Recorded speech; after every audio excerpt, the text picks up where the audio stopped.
Hello friends. बहुत दिन के बाद मैं लाइव आया हूँ फेसबुक में।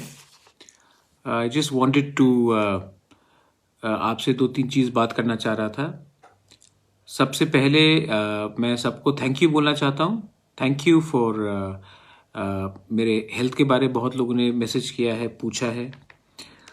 हेल्थ पहले से थोड़ा ठीक है, 100% ठीक नहीं हूँ लेकिन काफ़ी ठीक है।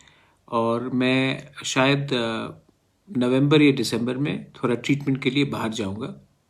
लेकिन अभी मेरा दरकार है मेरे स्टेट में, मेरे तिप्रसा लोगों को, हमारे स्टेट के लोगों को।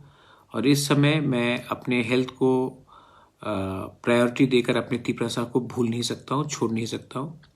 तो मुझे लगा कि अब अगले एक महीने में एक मेडिकल प्रिस्क्रिप्शन में जाऊंगा। उसके बाद मैं अपना फुल ट्रीटमेंट ठीक तरीके से शायद नवंबर के अंत में जब नगर पंचायत का इलेक्शन हो जाए उसके बाद मैं जाकर ठीक से कराऊंगा। मैं आपसे दो तीन चीज़ में बात करना चाहता। सबसे पहले थैंक यू फॉर, आप लोगों ने इतना क्वेश्चंस मुझे, आपने इतना मुझे विशेष भेजा, गेट वेल सून। मैं जानता हूँ कि मेरा हेल्थ ठीक नहीं है और मैं ये भी जानता हूँ कि आज जो मैं फ़ाइट कर रहा हूँ, मैं जानता हूँ कि ये फ़ाइट मैं पूरा ज़िंदगी नहीं कर सकूँगा। लेकिन जब तक मेरे पास दम है, हिम्मत है, मेरे पास जोश है, मैं अपने ग्रेटर तिप्रलैंड के लिए, अपने तिप्रसा के लिए फ़ाइट करते रहूँगा। ये मेरा एक मोटिवेशन है और मैं ये करते रहूँगा। तभी भी आपने जो प्यार दिया है उससे मुझे मालूम पड़ता है कि इंडिया में महाराजा लोग रहे नहीं। आप, there is no maharajas in India. लेकिन आपके दिल में आज भी हमारे परिवार बुबागरा के लिए, महाराजा के लिए सम्मान है, इज्जत है। और उस इज्जत से मुझे शक्ति भी मिलता है। आपका प्यार, आपका आशीर्वाद मुझे बहुत ताकत भी देता है और शक्ति भी देता है। और जब हम लोग एक दूसरे से लड़ते हैं तो मुझे खराब भी बहुत लगता है, क्योंकि मैं पॉलिटिक्स में दिल से नहीं आया हूँ। मैं आया हूँ क्योंकि मुझे अपने तिप्रसा लोगों के लिए एक कॉन्स्टिट्यूशनल सोल्यूशन चाहिए। और ये कॉन्स्टिट्यूशनल सोल्यूशन मैं अगर अपने स्वार्थ से देखा, मैंने एमएलए बन के या मंत्री बन के या एमपी बन के, तो वो मुझे मिलेगा, लेकिन मेरे तिप्रसा लोगों को कुछ नहीं मिलेगा। इसी के लिए मैं इस ज़मीन में आया हूँ। और जिस दिन हमारा कॉन्स्टिट्यूशनल फाइट जो है वो हमें मिल जाता है, उसके बाद मुझे कोई राजनीति नहीं करना है।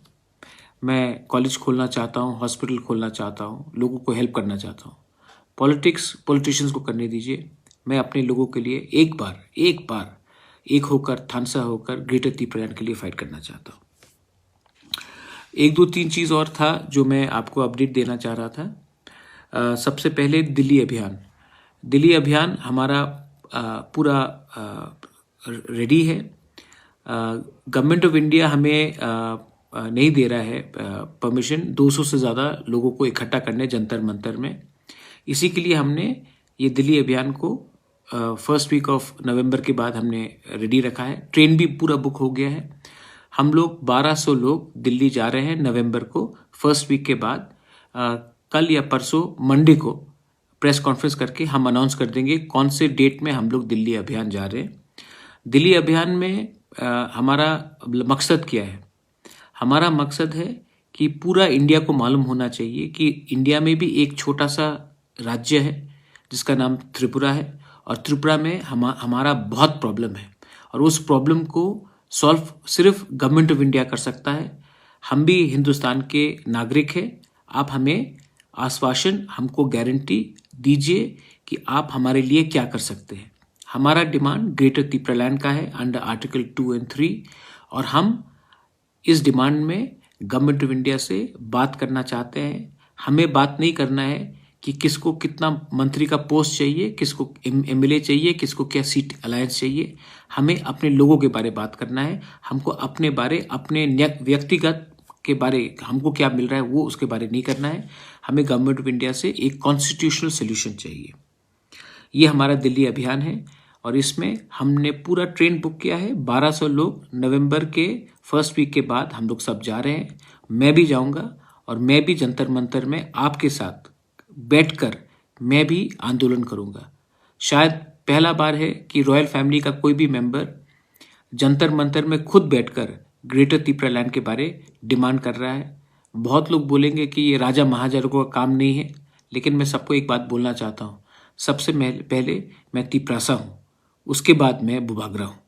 तो ये मैं कभी नहीं भूलूंगा और ये दूसरे लोगों को भी नहीं भूलना चाहिए। दूसरा बात है कि मैंने देखा है कि आजकल बहुत प्रॉब्लम चल रहा है बांग्लादेश में।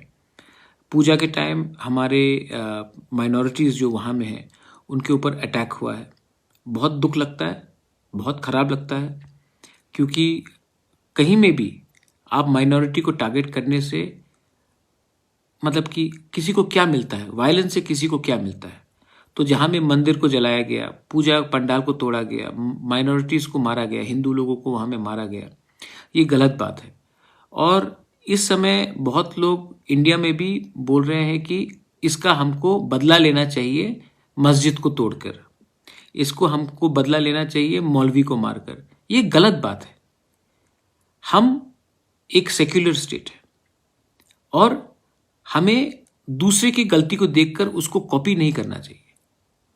अगर कहीं में उन्होंने मंदिर तोड़ा है तो हमारा जवाब किसी का मस्जिद तोड़ने का बात नहीं होता है। कहीं में अगर किसी का चर्च जलाया गया तो इसका ये मतलब नहीं कि हम यहाँ में किसी का रिटेलिएट करें। ये लोग जो कर रहे हैं बांग्लादेश में प्रॉब्लम, ये लोग फ्रिंज एलिमेंट्स हैं। और आज हिंदुस्तान का अगर पूरे साउथ ईस्ट एशिया में आप देखेंगे, अगर एक दोस्त है जो परमानेंटली हमारा दोस्त रहा है, वो है शेख हसीना। और वो हमारे जो बांग्लादेश के प्राइम मिनिस्टर है। इस समय हमें उनके ऊपर विश्वास करना चाहिए कि वो ये गुंडे लोगों को जिसने पूजा का पंडाल को तोड़ा है वो उनको अरेस्ट करेंगे, उनके खिलाफ कार्रवाई करेंगे। यहाँ में अगर हम उन्हीं को अटैक करने लगेंगे तो उनका पोजीशन बांग्लादेश में कमज़ोर होगा। बहुत लोगों को समझना चाहिए कि ये जो हो रहा है बांग्लादेश में, ये पूरा प्लानिंग के साथ हो रहा है, एक कॉन्स्पिरेसी है। और इस समय हिंदुस्तान का अगर एक दोस्त है तो वो शेख हसीना है और उनको ऊपर हमें पूरा विश्वास करना चाहिए। और मेरा पूरा विश्वास है कि वो हमारे माइनॉरिटीज़ को प्रोटेक्ट भी करेंगे और जो गुंडे लोग ने, जो कम्युनल लोगों ने ये जो किया है उसके खिलाफ भी एक्शन लेंगे। लेकिन त्रिपुरा में भी बहुत लोग हैं जो रिटेलिएट कर मस्जिद को या चर्च को या कहीं में भी लोगों को धमका रहे हैं। मैं उनको वार्निंग देना चाहता हूँ, अगर उन्होंने गलती किया है तो इसका ये मतलब नहीं कि आप भी गलती करें। इमोशन सबका रहता है, लेकिन इमोशन का ये मतलब नहीं है कि अगर किसी ने किसी के घर में हमला किया या किसी के बीवी को अटैक किया या किसी को बहन को मारा या भाई को मारा तो हम भी ऐसी कर उनके जैसे बन जाए। तो मैं बोलना चाहता हूँ कि ऐसे जो वायलेंस हो रहा है त्रिपुरा में, जहाँ में हम अपने ही माइनॉरिटी को अटैक कर रहे हैं, हम में और दूसरे देश में क्या फ़र्क रहेगा अगर हम अपने देश में अपने माइनॉरिटीज़ को प्रोटेक्ट नहीं कर सके। त्रिपुरा का एक अलग कल्चर रहा है। त्रिपुरा में महाराजा त्रिपुरा ने शुजा के लिए मस्जिद बनाया। आज भी उजैंता पैलेस में हफ्ते में 2 बार नमाज पढ़ा जाता है पीर बाबा आकर।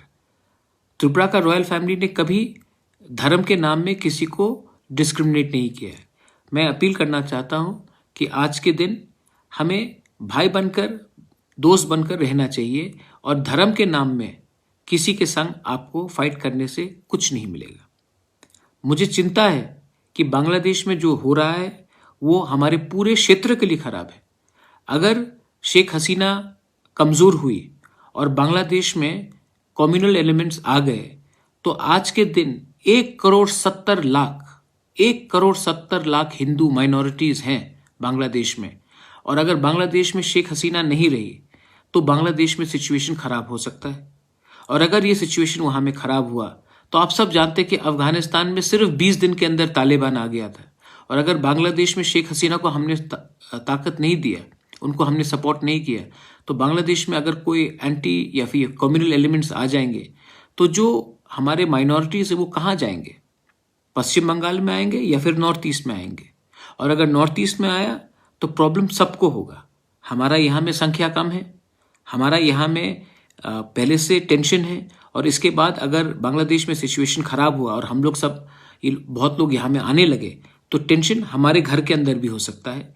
इसके लिए आप सबको मैं बोलना चाहता हूँ कि आप कुछ चीज़ डिमांड करने से पहले सोचो।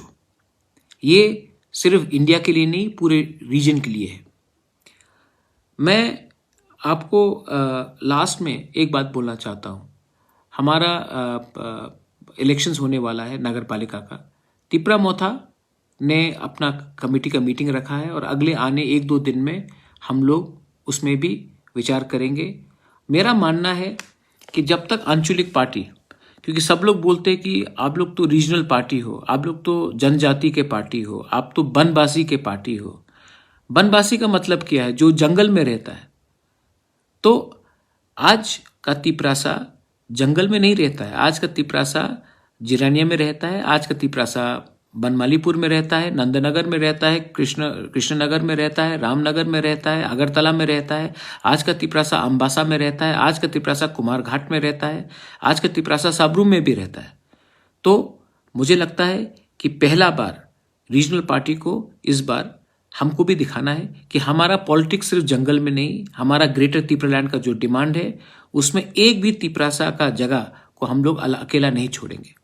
आज तक जो हमारे शहर में तिपरासा लोग रहते हैं, जो टाउन्स में रहते हैं, उनका पास कोई ऑप्शन ही नहीं था। उनको हर इलेक्शन में वोट करना पड़ा फॉर नेशनल पार्टी, क्योंकि हमारे तिपरासा पार्टीज लोग अर्बन इलेक्शंस में लड़ते नहीं थे। अब हमारा तिपरा मोथा इस इलेक्शन में, जो नगर पंचायत इलेक्शन होगा और म्यूनिसिपल इलेक्शन होगा, इस इलेक्शन में हम लोग लड़ेंगे और हम लोग कॉन्टेस्ट भी करेंगे। हम किसी के खिलाफ नहीं हैं। हम भी डेवलपमेंट चाहते हैं, हम करप्शन के अगेंस्ट हैं और हम चाहते हैं कि हम भी पूरे स्टेट को दिखाएं कि हम लोग भी शासन करना चाहते हैं। तो इस बार मैं एक भी तिपरासा का वोट को दूसरे पार्टी में जाने नहीं दूंगा। ये तिपरा मोथा आपका पार्टी है। ये तिपरा मोथा अगर हम फाइट करेंगे तो हम जीतने के लिए फाइट करेंगे और तिपरा मोथा भी इस बार सब सीट पे नहीं, लेकिन जहां में हमारा लोग है हम लोग उसमें कॉन्टेस्ट करेंगे और हम लोग जीतने के लिए कॉन्टेस्ट करेंगे। और जो लोग हमें सपोर्ट करते हैं, बंगालीज हो, मुस्लिम्स हो, मणिपुरीज हो, हिंदुस्तानी वर्कर्स हो, कोई भी हो जो त्रिपुरा को ठीक रास्ते में ले जाना चाहता है, मैं आपको अपील करता हूं कि आपने सबको चांस दिया है। आपने सबको चांस दिया और सबने आपको धोखा दिया है। हमें भी एक बार चांस देके देखिए, शायद हम अलग हों और अगर हम गलत है तो आपके पास और एक मौका आएगा हमें हटाने के लिए। लेकिन अगर आपने उन्हीं लोगों को चुना जिसने पार्टी के नाम में दंगा किया है, जिसने पार्टी के नाम में लूटा है, तो आप अपना भविष्य कभी बदल नहीं सकते हो। ये मेरा मैसेज है। I just wanted to tell you one thing, that we Tiprasa people, the people of Tripura, whether it is Muslims, whether it is Christians, whether it is Hindus, whether it is Buddhists, we believe in a secular state. And I am appealing to all, do not allow fringe elements, communal elements, to do what the communal people are doing in Bangladesh. Do not repeat it in my state of Tripura. And please be very careful. If Bangladesh becomes unstable, there is 1,70,00,000 Bangladeshi minorities right now in that country. And if Sheikh Hasina is weakened because of us protesting against her, then all these people who are minorities tomorrow, if Sheikh Hasina is not there, remember what has happened in Afghanistan. In 20 days, Taliban took over. If Sheikh Hasina is weakened, what may happen in Bangladesh will directly affect the Northeast and Bengal, because lakhs and lakhs of people then, if they are insecure, will cross over to India, and our population is small and we will get in further problems and further complication. That's why I'm saying the time for us, for Thansa, for unity is very important. Believe me, we are fighting not for ourselves. Pradyot Manikya अपने लिए fight अब नहीं कर रहा है। मेरा health भी नहीं है, मैं जानता नहीं हूं मैं कितना साल जिंदा रहूं, लेकिन मैं एक बार अपने तिपरासा लोगों को कुछ गवर्नमेंट ऑफ इंडिया से दिलवाना चाहता हूं, और वो मेरे लिए नहीं, हमारे लोगों के लिए है। मैं सबको प्यार करता हूं। I love all of you all. आपने मुझे इतना प्यार दिया है, सम्मान दिया है। मेरा हेल्थ पहले से काफ़ी अच्छा है और मैं आपको बोलना चाहता हूं, दिल्ली तो हम लोग जाएंगे, अभियान तो करेंगे, और उसके बाद हम लोग भगवान करे, बाबा गरिया करे, सुब्राय करे, खुदा ना खास्ता करे, हम लोग आने वाले दिन में जीतेंगे भी। 2023 में हमारा लास्ट फाइट होगा और ये लास्ट फाइट में ये मेरा फाइट नहीं होगा, ये हम सबका फाइट होगा। बेलाइनो हम बाय, धन्यवाद, थैंक यू और कहाम।